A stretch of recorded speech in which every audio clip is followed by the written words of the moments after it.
अभी 10th class, इससे आगे शुरू करना है एसिड बेस एंड साल्ट में एसिड के बारे में।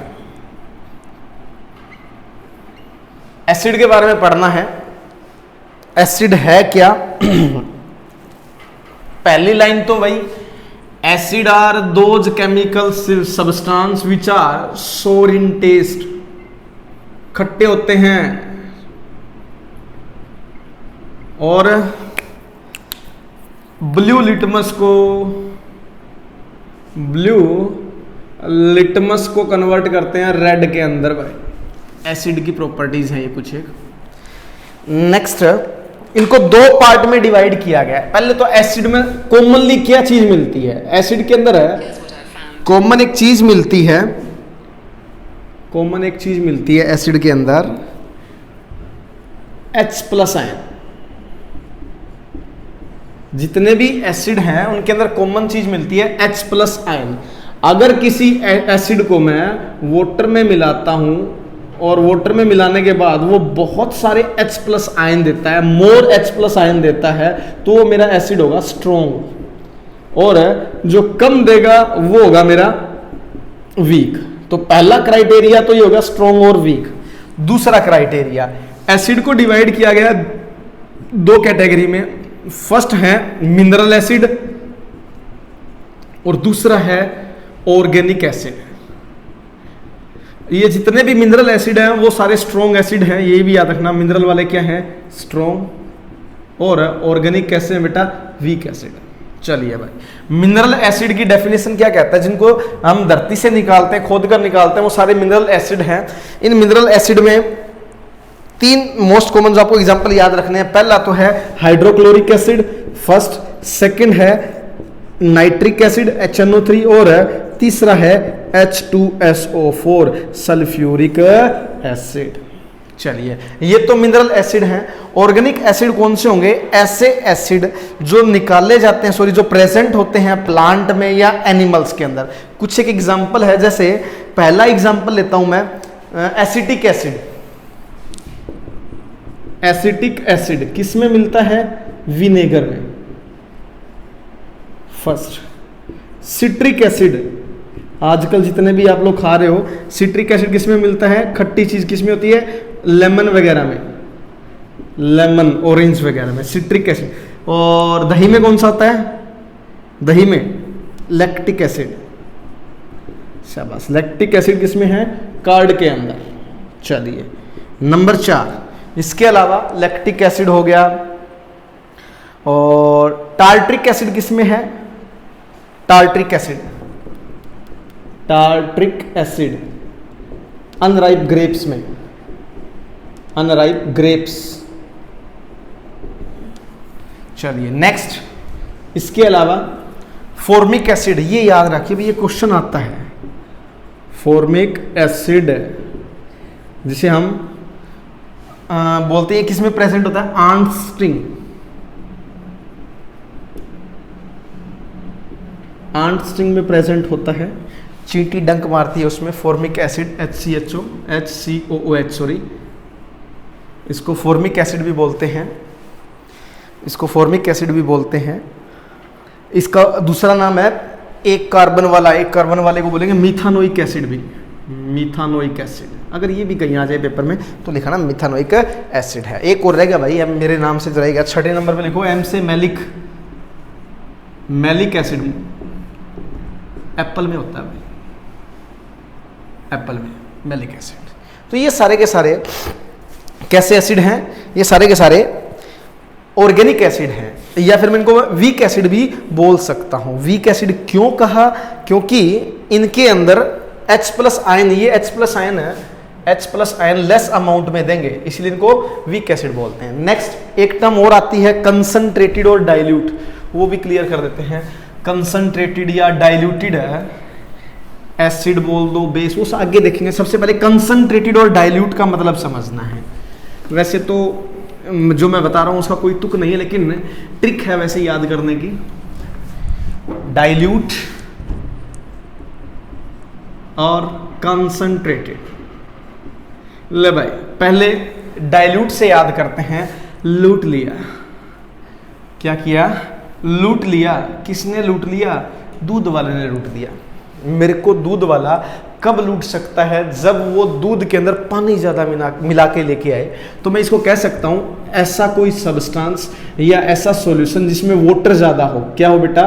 वाटर की अमाउंट ज़्यादा हो, वो मेरा कैसा सॉल्यूशन है? डाइल्यूट है। और जिसमें वाटर की कंसंट्रेशन या अमाउंट कम हो वो होगा मेरा कंसंट्रेटेड। डाइल्यूट भाई कौन सा आया? डाइल्यूट वो है जिसके अंदर पानी ज्यादा है, और कंसंट्रेटेड कौन सा है? जिसमें वाटर कम है। ठीक है भाई। तो एसिड डाइल्यूट, अगर मैं ऐसे लिख दूं HCl डाइल्यूट, जो दिल नहीं है डाइल्यूट है शॉर्ट फॉर्म में, और ऐसे लिख दिया HCl कंसंट्रेटेड, इट मीन्स है ये जो सॉल्यूशन है ये हाईली कंसंट्रेटेड, इसमें पानी कम है और एसिड ज्यादा है। पानी कम और एसिड ज्यादा, इसमें पानी ज्यादा और एसिड कम। एसिड कम ऊपर वाले में। ठीक है जी। तो किसी भी एसिड को जब तुम डाइल्यूट करते हो तो एक चीज हमेशा ध्यान रखनी है। क्या ध्यान रखनी है? कभी भी आपको एसिड के अंदर, मान लेते हैं एक ये टेस्ट ट्यूब है ये, इसके अंदर एसिड है हाईली कंसंट्रेटेड, और एक और आपके पास टेस्ट ट्यूब है जिसके अंदर ये A टेस्ट ट्यूब थी, बी टेस्ट ट्यूब में वाटर है। कभी भी आपको वाटर नहीं डालना एसिड के अंदर जब इसको डाइल्यूट करते हो। क्यों सर? आपने अभी तो बताया है एसिड जिसके अंदर वाटर की कंसंट्रेशन ज्यादा हो तो वो डाइल्यूट होगा। मैं क्या करूंगा? उठा के इसमें डाल दूंगा, पानी इसमें मिल गया, ये बन गया डाइल्यूट। नहीं, क्योंकि एसिड और वाटर के बीच की जो रिएक्शन है वो हाईली एक्सोथर्मिक रिएक्शन है। Exothermic reaction. अब यह नई बीमारी कहाँ से आ गई एक्सोथर्मिक? फर्स्ट चैप्टर में ही पढ़ा था केमिस्ट्री के अंदर। एक्सोथर्मिक, थर्मिक का मतलब थर्मामीटर बोले तो टेम्परेचर से रिलेटेड है। एक्सो का मतलब बाहर निकलना, टेम्परेचर बाहर निकलना, मतलब ऐसी रिएक्शन जिनके अंदर हीट रिलीज होती हो। क्या बोलूंगा मैं इसको? हीट रिलीज होती हो, ऐसी रिएक्शन एक्सोथर्मिक कहलाती है। और एंडोथर्मिक कौन सी होती है? आ चुका है पहले। एंडोथर्मिक ऐसी रिएक्शन जिनके अंदर हीट एब्जॉर्ब की जाती हो। ठीक है जी, क्लियर है। इसका एग्जांपल एक्सोथर्मिक का बता दिया आपको, एंडोथर्मिक का बताया था, बाहर वाटर की ड्रॉपलेट्स इकट्ठा हो जाती है टेस्ट ट्यूब के अंदर। चलो वहां नहीं, यहां आ जाओ, कंफ्यूज हो जाओगे फिर। यहां पर देखो एक्सोथर्मिक रिएक्शन है हाईली एक्सोथर्मिक रिएक्शन है। कब? जब मैंने वाटर और एसिड को रिएक्ट करवाता हूं। अगर मैं एकदम से टेस्ट ट्यूब के अंदर, मान लेते हैं ये टेस्ट ट्यूब A है और ये टेस्ट ट्यूब B है, इसमें एसिड है, इसमें वाटर है, मैंने जैसे इसमें डाल दिया वाटर एकदम से, तो ये रिएक्शन करके एकदम से हाई टेम्परेचर की वजह से ये टेस्ट ट्यूब ब्लास्ट हो जाएगी, वो एसिड मेरे ऊपर गिर जाएगा। और एसिड खतरनाक होते हैं, कोरेसिव इन नेचर, कोरेसिव कहते हैं, ये खराब कर देते हैं फेस को, कपड़े जला देते हैं। तो ये एसिड क्या कर देगा? लैब के अंदर काम करने वाले जितने भी छात्र हैं या आपके साथ जितने भी काम कर रहे हैं उनके ऊपर गिर जाएगा और उनको जला देगा। इसीलिए कभी भी वाटर को ऐड नहीं करना एसिड के अंदर। तो सर डाइल्यूट कैसे करना है? एसिड डालना है वाटर में कॉन्टिन्यूसली, उसको हिलाते हुए। एक ड्रॉप डाली फिर हिला दिया पानी में, फिर एक एसिड की ड्रॉप डाली फिर हिला दिया, एक ड्रॉप डाली, ऐसे करके आपको ये डाइल्यूट करना है। तो हाउ, क्वेश्चन आए यू डाइल्यूट एसिड, तो आप क्या कहोगे? The dilution of concentrated acid should always be done by adding concentrated acid to water with gradually stirring because the reaction is highly exothermic. इसीलिए हमेशा मेरे को क्या करना है? एसिड के अंदर नहीं, पानी के अंदर एसिड डालना है, और वो भी ड्रॉप बाय ड्रॉप, और लगातार उसको कंटिन्यूसली हिलाते रहना है। ठीक है भाई। तो ये कुछ एक इसके बारे में थोड़ा सा आउटलाइन थी एसिड के बारे में। अब हम एसिड की केमिकल प्रॉपर्टीज के बारे में पढ़ते हैं। फिजिकल प्रॉपर्टीज तो हो ही ली सारी।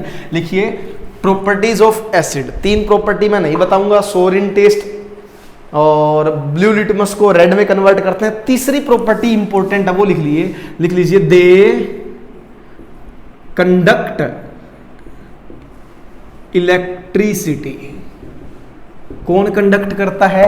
एसिड हैं वो इलेक्ट्रिसिटी को कंडक्ट करते हैं। और ये क्वेश्चन बहुत बार पूछा जाता है, ऐसा क्यों होता है? क्योंकि इनके अंदर प्रेजेंट हैं फ्री आयंस। क्या प्रेजेंट है बेटा? फ्री आयंस प्रेजेंट होते हैं। फ्री आयंस भी कौन से?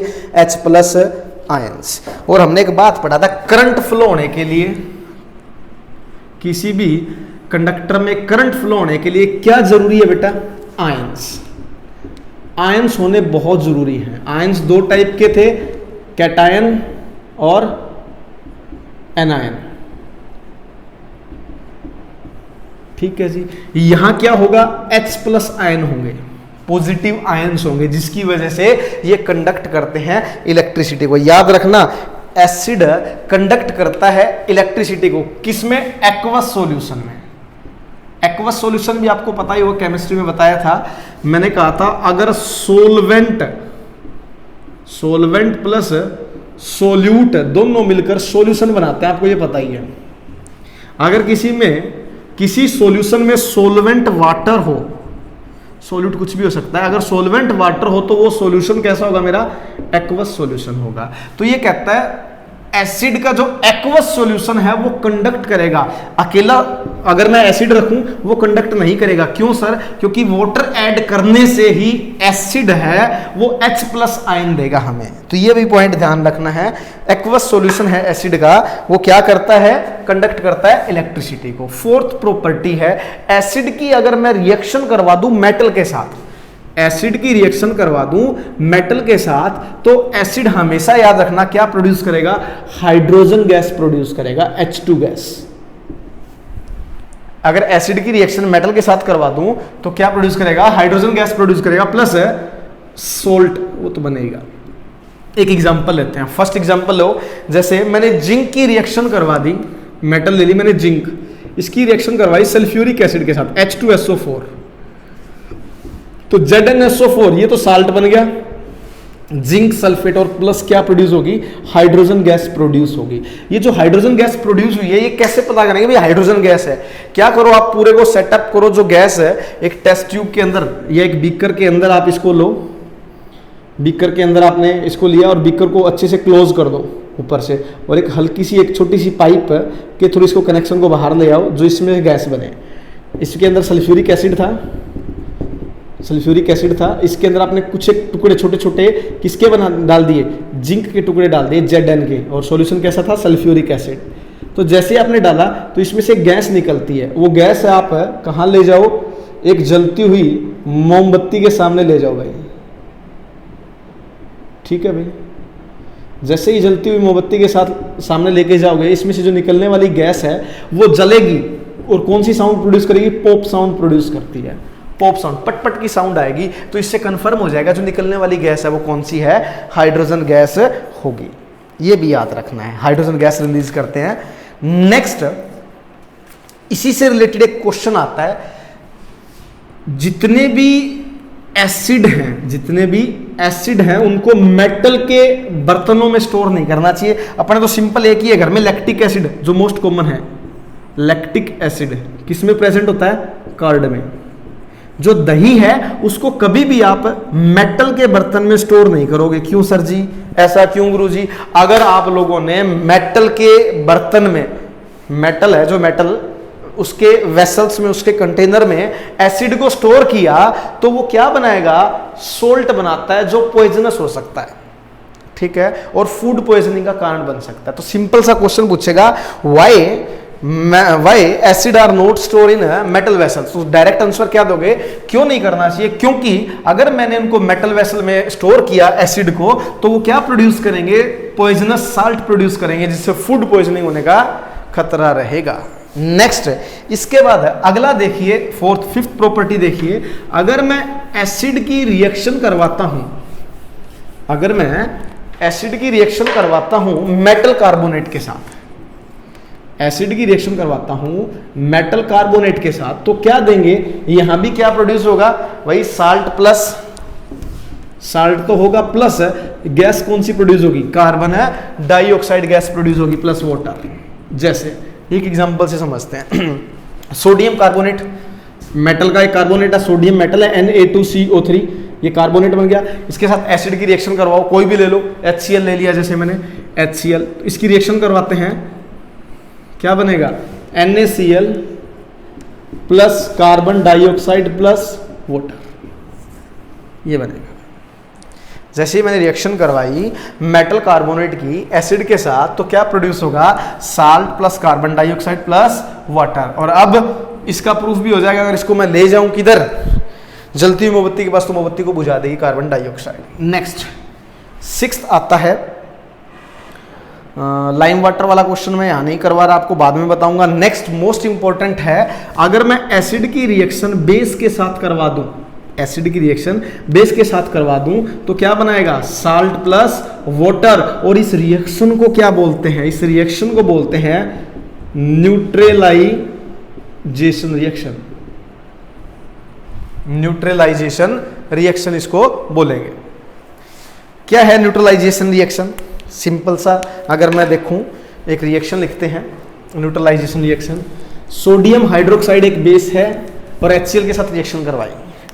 जब मैंने एसिड की रिएक्शन करवाई बेस के साथ, एसिड की रिएक्शन करवाई बेस के साथ, तो यहाँ से सोडियम क्लोराइड बाहर हो गया और NaCl यानी सोडियम क्लोराइड बाहर हो गया, इस सोल्ट है मेरा, जिसे आप कॉमन सोल्ट भी बोलते हो, प्लस वाटर रिलीज हो गया। तो ये रिएक्शन न्यूट्रलाइजेशन रिएक्शन है। अगर आपसे कोई पूछ ले इस रिएक्शन में खास क्या है, तो खास बात याद रखना है, HCl है ना, इसमें से तो आएगा H+ और जो बेस है उसमें से क्या आएगा, OH नेगेटिव, और दोनों आपस में रिएक्ट करके क्या बनाएंगे, वाटर बनाएंगे। तो this reaction is called neutralization reaction. ये रिएक्शन बहुत इंपॉर्टेंट है, आप इसके बारे में बहुत आगे, मतलब इसके बहुत सारे यूज पढ़ोगे।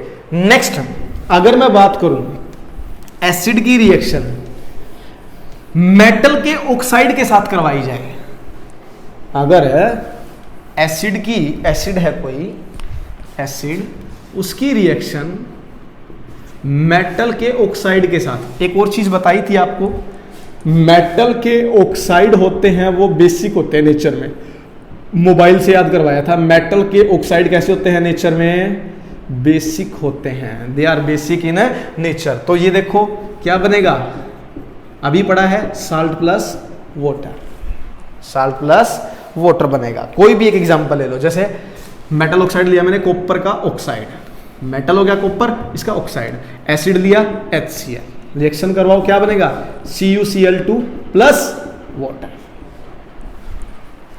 CuCl2 ये क्या बनेगा, कॉपर क्लोराइड बनेगा। याद रखना ये ब्लैक कलर का होता है और जो कॉपर क्लोराइड है वो ग्रीन कलर का है, कैसा है, ब्लू ग्रीन, सॉरी कैसा, ये ब्लू ग्रीन कलर का, ठीक है भाई। ये मैं बता ही चुका हूं, एसिड हैं वो कोरेसिव होते हैं नेचर में, अगर वो कहीं गिर जाते हैं तो वो जला देते हैं उस चीज को, कहीं गिर जाए तो जला देते हैं, ये एसिड खतरनाक होते हैं। ये कुछ एक प्रॉपर्टीज थी। बेसिक क्या है इनके अंदर, एक और बताया था, एसिड के अंदर बेसिक मतलब कॉमन चीज क्या है, सबके अंदर कॉमन चीज क्या है, HCl ले लो, H2SO4 ले लो या HNO3 ले लो, इनमें तीनों के अंदर कॉमन चीज क्या है, H+ आयन, यानी जो H+ आयन देते हैं वो क्या होंगे मेरे, एसिड होंगे, एसिड। और ये भी जरूरी नहीं है, इन सब में दिख रहे हैं आपको हाइड्रोजन दिखाई दे रहा है, तो आपको सर जिसमें हाइड्रोजन है वो H+ देगा, नहीं ऐसा नहीं है, C6H12O6 ग्लूकोज है, ये glucose,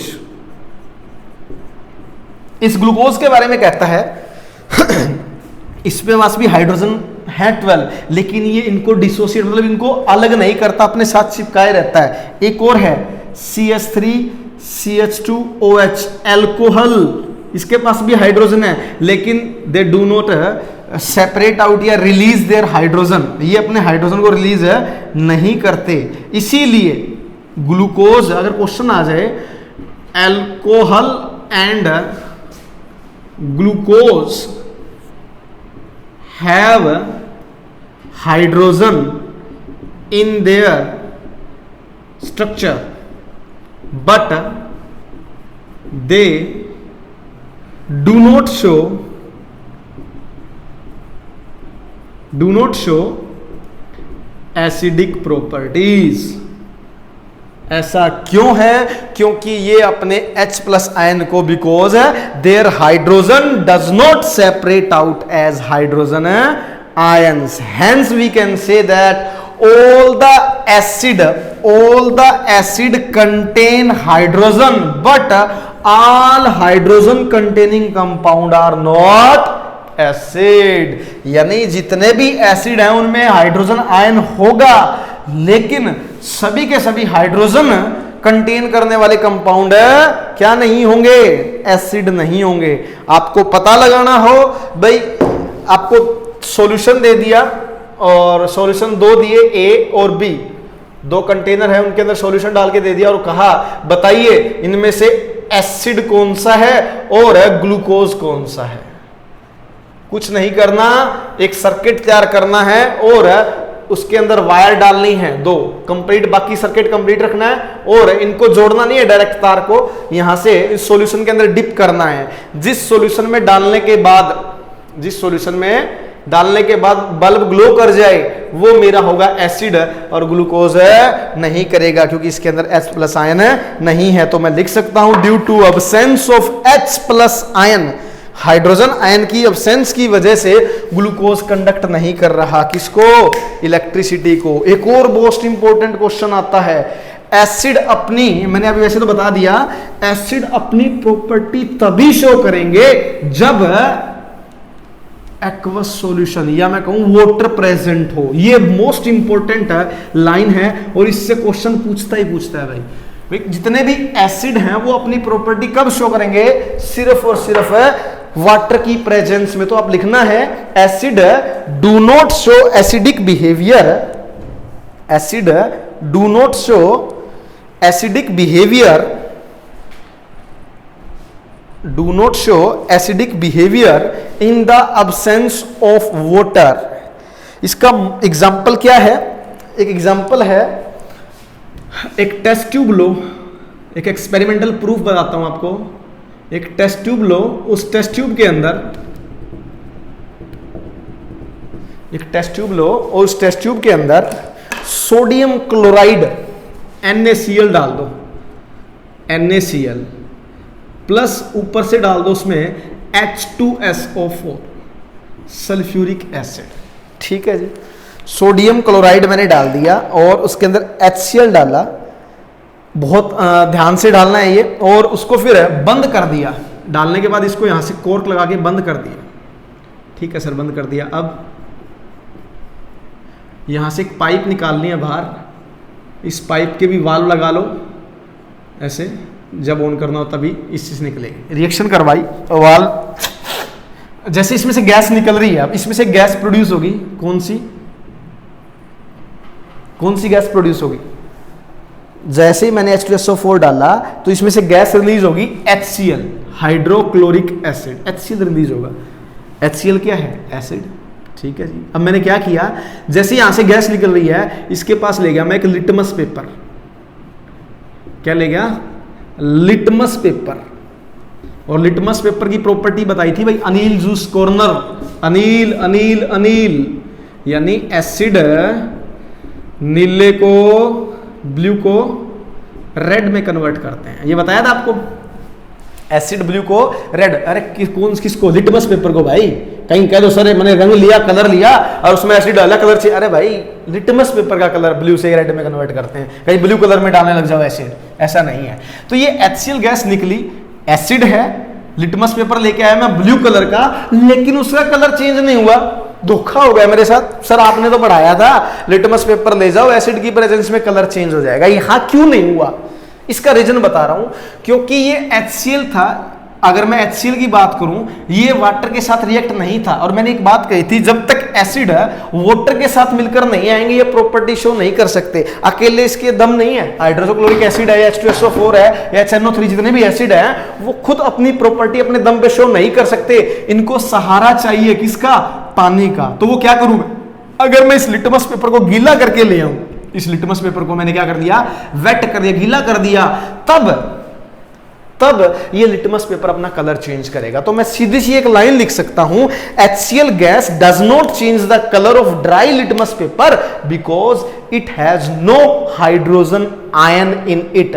that's why HCl gas turn wet blue litmus paper red because it dissolve in water and water present in the wet litmus paper to form hydrogen ions। ठीक है भाई।